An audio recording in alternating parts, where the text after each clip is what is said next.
Hey all. So கோவில் சீரீஸில் நாங்கள் ஃபஸ்ட்டு வந்த இடம் எதுன்னு பார்த்தீங்கன்னா பைரவர் கோவில் தான். ஓகேங்களா? ஸோ நான் எங்கள் அம்மா வீட்டில் பார்த்தீங்கன்னா ஒரு நாய் வளர்க்குறேன். அவன் பேர் வந்து பிளாக்கி. அவன் பிளாக்காக இருக்கிறதுனால நாங்கள் பிளாக்கேன்னு கூப்பிட்டு வளர்ந்துட்டோம். ஸோ அவன் கொஞ்சம் வயசானவன் தான். எப்போவுமே எங்கள் வீட்டாண்டே எங்கள் கூடவே தான் இருப்பான். எங்களுக்கு ஒரு துணையாகவே இருப்பான்னு வச்சுக்கோங்களேன். நான் வண்டியில் வந்து ஏறும்போது அவன் தான் ஃபஸ்ட்டு வந்து நான் இருக்கிறது எப்படி கண்டுபிடிச்சான்னு கூட எனக்கு தெரியாது. வந்து வண்டிக்குள்ளே வந்து என் கால் அடியில் வந்து உட்காந்துட்டான்.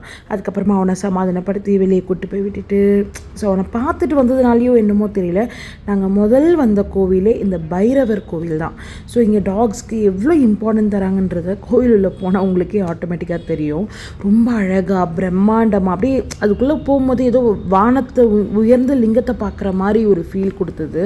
உண்மையிலே ரொம்ப ஆம்பியன்ஸில் ரொம்ப அழகாக பண்ணியிருக்காங்க. கோயில் புதுசோ எனக்கு பழசெல்லாம் தெரியாது, ஆனால் ரொம்ப அழகாக இருந்தது.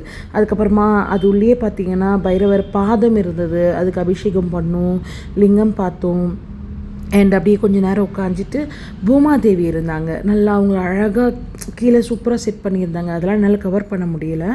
இவங்க பார்த்திங்கன்னா ஃபுல்லாக லைக் உள்ள இது வந்து ஒரு லிங்கம் மாதிரி ஒரு அமைப்பு. நெக்ஸ்ட்டு பிக்சரில் இருக்கும் பாருங்கள். அதுக்குள்ளே தான் பார்த்திங்கன்னா இந்த சிலைலாம் வச்சுருக்காங்க பைரவர்து. இந்த மாதிரி தான் இருக்கும்.